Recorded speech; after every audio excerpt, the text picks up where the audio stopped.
All the stars that shine at night are driven by fusion energy. It's what powers the universe.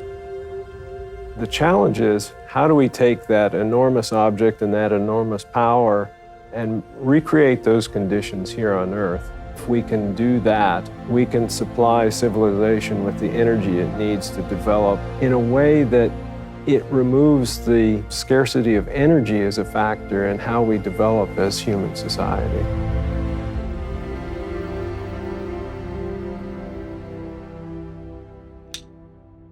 Hello, I'm Simon Mundy. I'm a journalist at the FT, and I recently spent 2 years travelling through 26 countries exploring the race to respond to climate change all over the world. In this film, we dig into one of the hottest and most controversial topics within the push for cleaner energy, one that has received a burst of fresh publicity in the last few months: fusion power. Let's begin in the south of France with what is, by many measures, the biggest and most expensive scientific experiment in human history.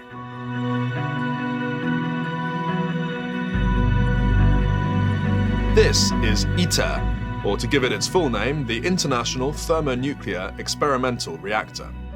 ITER is a joint project among the world's superpowers, trying to harness the awesome power of nuclear fusion to usher in a new age of safe, clean, and massively abundant energy.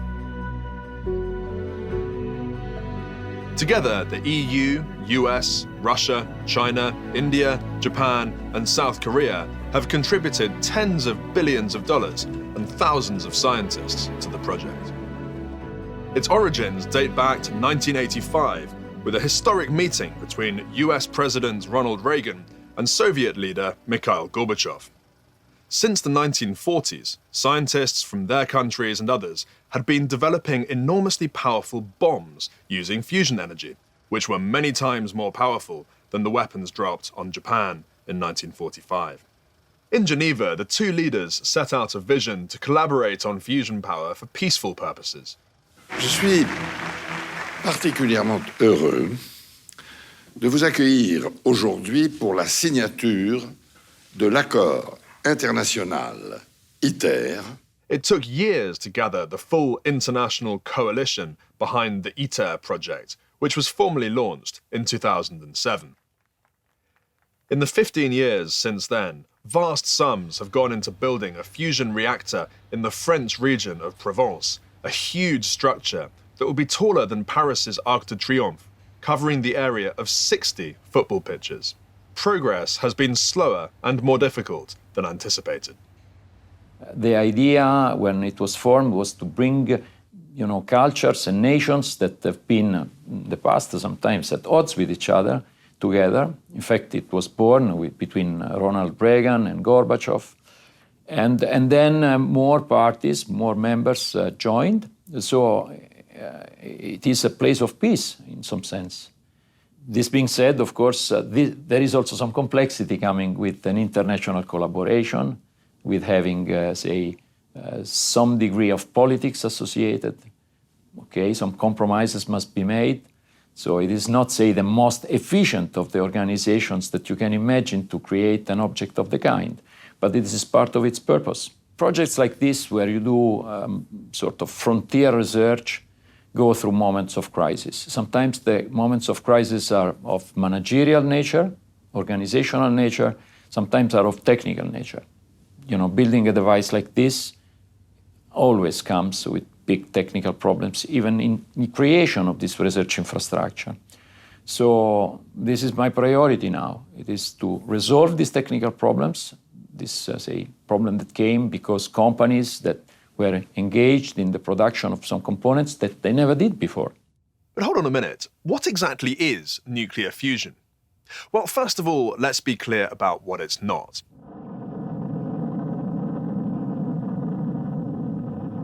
This is different from nuclear fission, which involves splitting atoms apart.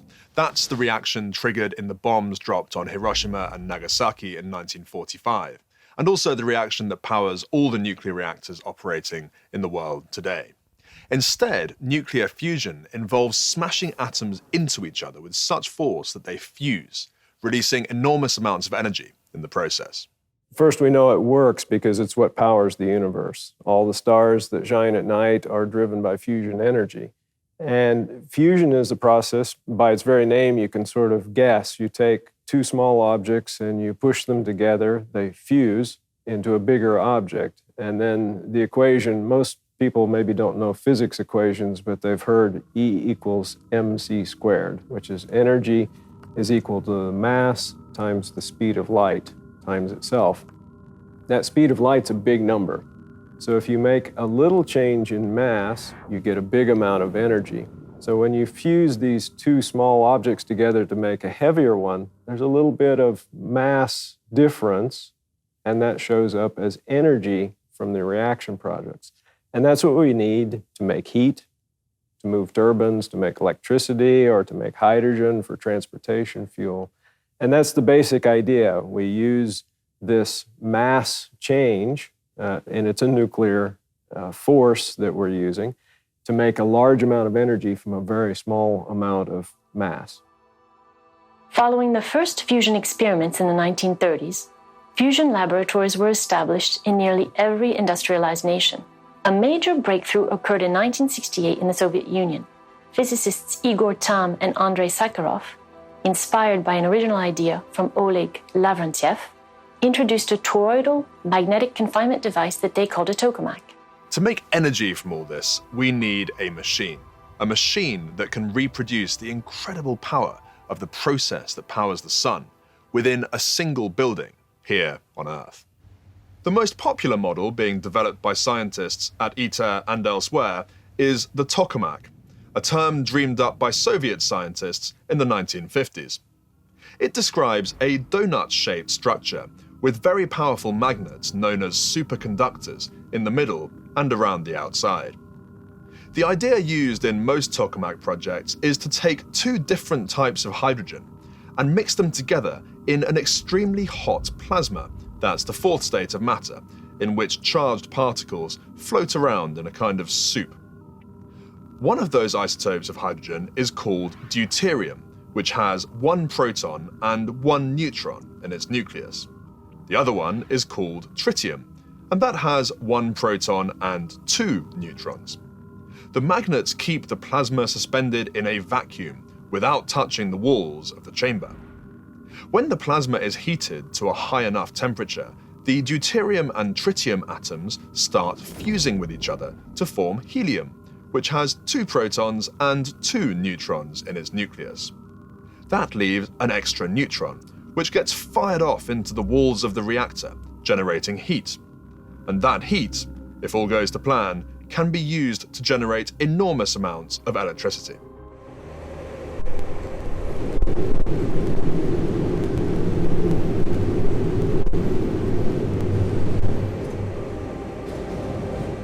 Dozens of tokamaks have been built over the years, and many of them have generated fusion reactions. But none has yet given off more energy than it takes in, what is referred to in the industry as net energy gain. It's the first time it has ever been done in a laboratory, anywhere in the world. Simply put, this is one of the most impressive scientific feats of the 21st century. In December 2022, scientists at a US government facility announced that they had achieved that milestone for the first time in history. Instead of a tokamak, the team at California's Lawrence Livermore National Laboratory took a very different approach to fusion.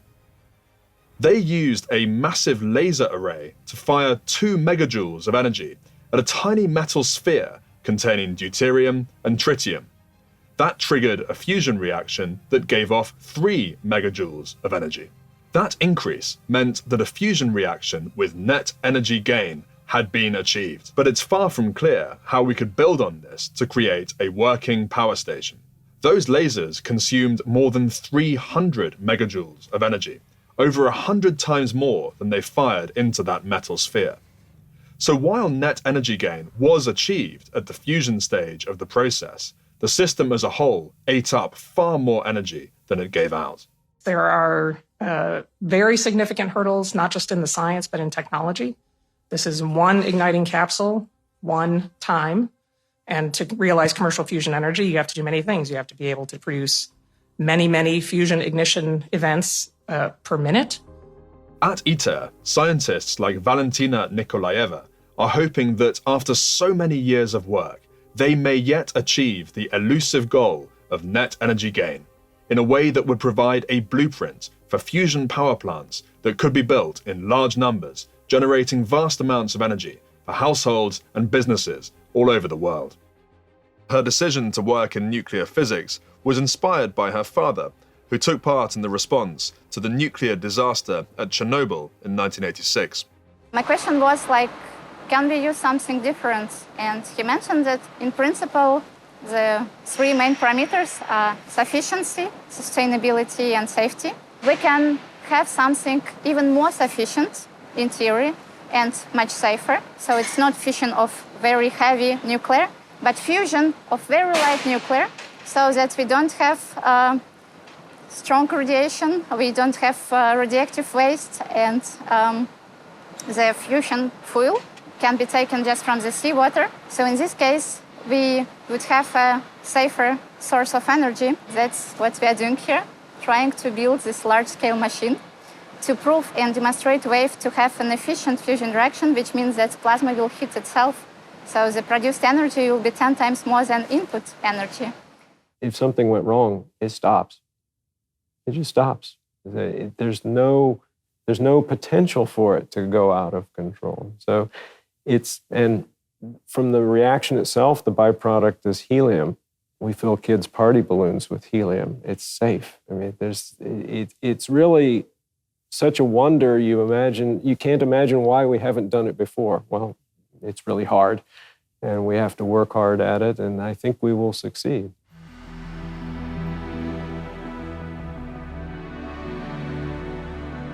In any circumstances, unlocking such a powerful new source of energy would be a massive development for human civilization. But as we grapple with the worsening climate crisis and the need for a rapid transition away from fossil fuel energy, the debate around fusion power is gaining new intensity. Some say that the priority has to be doubling down on the low-carbon technologies that are already available to us, such as wind and solar, and argue that fusion power is a wacky distraction that will always be decades away from becoming a reality.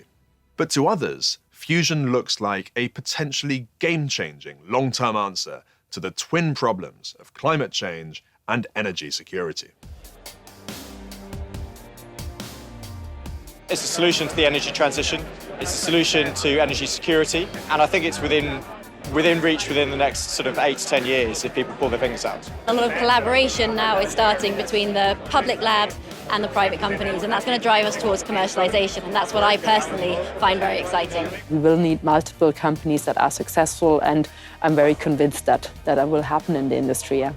When someone gets electricity onto the grid, or even when someone shows that they can get more energy out than they've put into fusion, the whole field is just going to blossom, and it's going to attract more investment. While the intergovernmental project at ITER is by far the largest scale fusion project in the world, a growing number of hotly funded private sector startups are betting that they can make faster progress. They've been deploying a range of approaches to fusion, from lasers to projectiles fired at enormous speeds. But so far, the bulk of investment in this space has gone to companies using magnetic forces to create fusion reactions. Among them is Tokamak Energy, a short distance to the southeast of Oxford.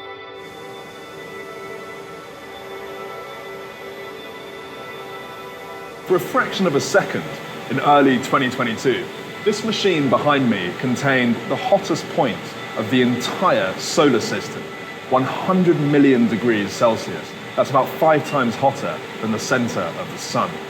And that was just one step towards the dream that's driving this British company, unlocking the power of fusion energy. This is a huge milestone for us. It's the highest temperature, plasma temperature that's been measured in a spherical tokamak, and it's also the highest temperature that's been achieved by a privately funded fusion company. So yeah, we're pretty proud of that, and it's just a step on the way to continuing on with our experiments, with trying to create the conditions where fusion can happen.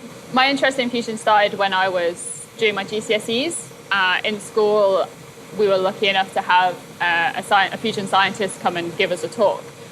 So we kind of learned a bit about fusion in our science classes, but on a very kind of physicsy level, whereas this talk showed us the technology and the reactors and this kind of thing, and just seeing the kind of like scale of it. I really like doing experimental physics, and it's a massive experiment to be able to work on. I was like, yes, I want to work on one of those. I wanted to get into this field and do cool physics, but also hopefully make a difference.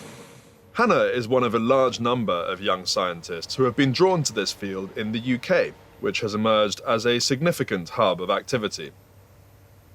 The UK has invested heavily in fusion for the last 50, 60 years, and now we have a regulatory environment that enables commercial development of fusion. Well, I think private investors have become much more interested in fusion because of technological advances, like with the superconducting magnets, and also with AI control systems and so forth, and with advanced materials coming through. So rather than it being something that's purely the preserve of the government laboratory, it becomes accessible to privately funded innovators. And as we know, the private capital will demand very rapid progress, very challenging milestones. Not all the private ventures will succeed, but those that do will have a big opportunity as fusion comes closer to commercialization. I think now's the time for fusion to move essentially from government laboratories into private companies, a bit like space launches 20 years ago, where NASA ended up working with SpaceX to develop the next generation of space launchers because it was basically too slow moving itself to make the progress necessary. And as we've followed the large and fast-growing sums of money flowing into the fusion space, it took us to Boston, a major US hub for both technology and financial investment. Cracking the fusion puzzle would create a brand new commercial offering with a vast potential market. And for a growing number of financial investors in cities like Boston, that is starting to look like a seriously lucrative opportunity. One of the most high-profile investors in the green energy space is Breakthrough Energy Ventures, founded by Bill Gates and backed by other billionaires from Jeff Bezos to Masayoshi Son. Phil LaRochelle, who's been leading Breakthrough's investments in this space, says that fusion is one of the most exciting investment opportunities around. So we have about $2 billion under management right now, close to 100 companies. And we tackle the 5 biggest sectors of emissions, which are agriculture, buildings, electricity, manufacturing, and transportation. Well, fusion, I would put on the extreme end of risk and reward. So to talk about the reward, I think people have understood for a long time, since Eddington kind of explained what was happening in the sun in the 1920s, that this was basically the way that the universe got its energy. I mean, well over 99% of the useful energy that has ever come out in the universe has come from fusion. People did fusion in the 1930s. One of Rutherford's students, I think, kind of won the Nobel Prize for it. So doing fusion is just accelerating one thing into another, and with some probability, some of them will fuse. The thing that's hard is to get energy positive fusion. And so that's what people have been working on for almost a century. And so, the prize for fusion is, if the Industrial Revolution was a 1,000-fold increase in energy density, then this is a 1,000,000-fold increase in energy density above that. And we have so much potential fuel of it that it could basically last forever. And then when you do the energy balance, it looks like the fuel is basically trivial compared to the amount of energy you get out for it. So the real payoff for fusion is that the fuel can be infinite, free, accessible to all, and potentially has no carbon emissions. And so when people ask me, why is it that you should be excited about fusion now, or specifically the magnetic confinement approach to fusion, I say, well, it's kind of the same reason why you should have been excited about computers in the 1940s when someone invented transistors at Bell Labs, right? when you had to make computers out of cranks and then vacuum tubes, you could only go so far, right? You were never going to make an iPhone out of vacuum tubes.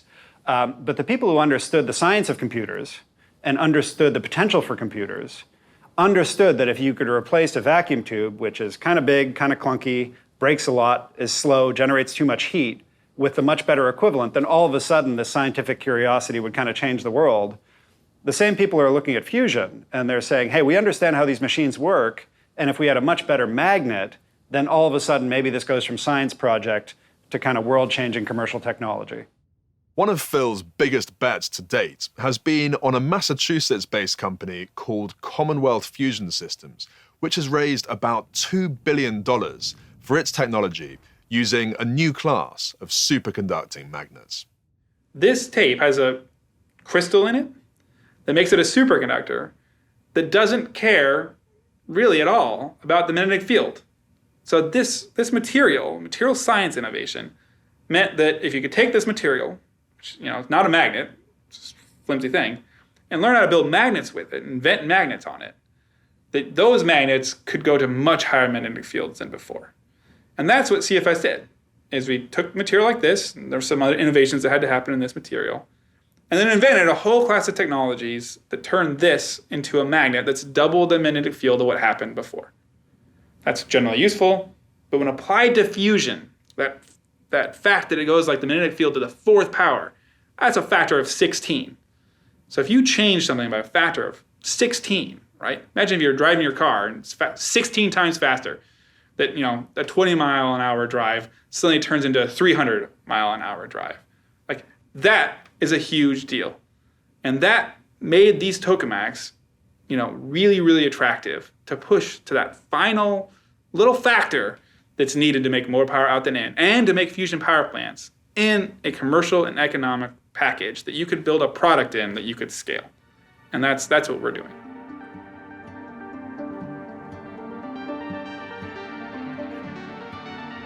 So we're driving to a little place called Devons, Massachusetts, about an hour outside Boston, to visit a construction project that's altogether different from any other that I've visited before. This is where Bob Mumgard and his team at CFS say that in the next few years, they're going to create a fusion power reaction that gives off more power than it absorbs. That's something that scientists have been pursuing for decades. These guys say they can actually make it happen.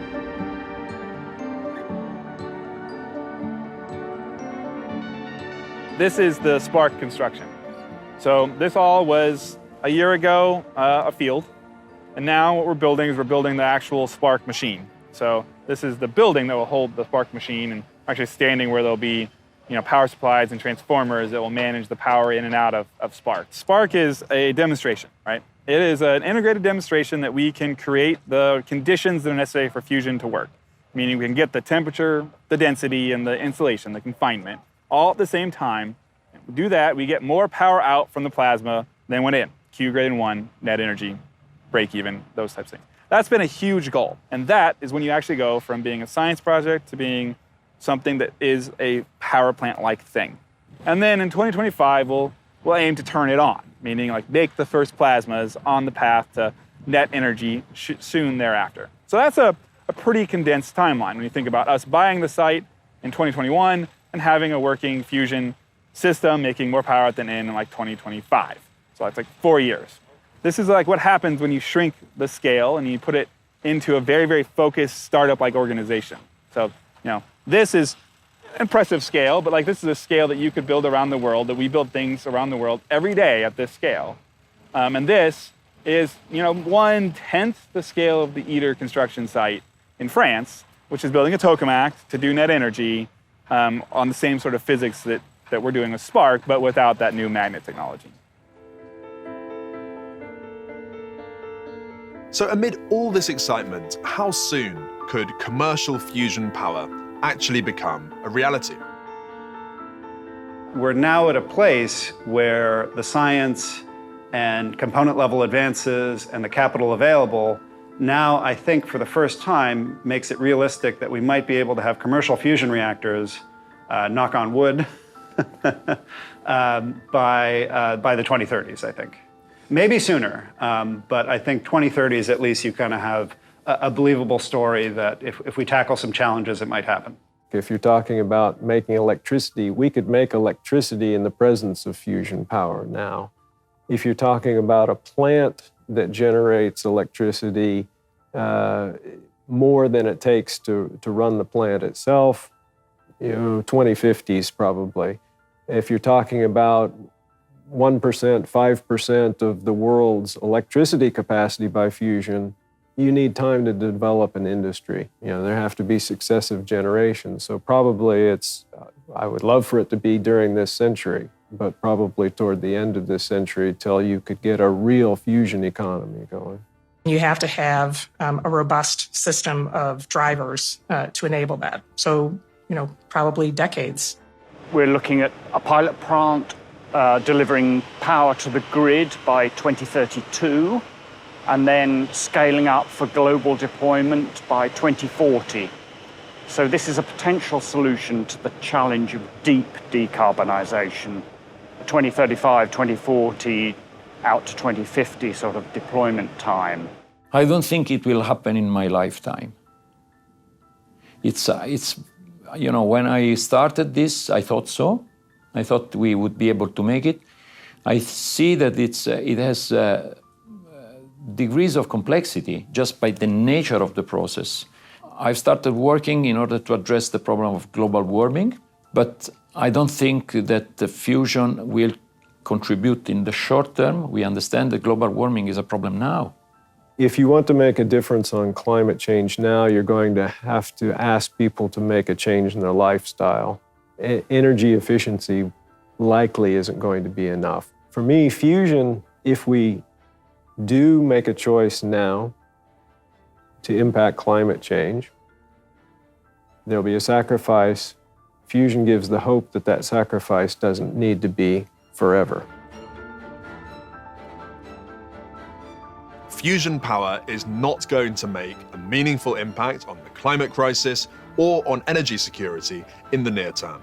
But an impressive number of leading scientists, entrepreneurs, and investors are making serious commitments in search of what could be a major breakthrough for the long-term future of human civilization. And that, for me, makes this one of the most intriguing areas of technology to watch. This was the first film in a 3-part series. Please make sure to like, comment, and share.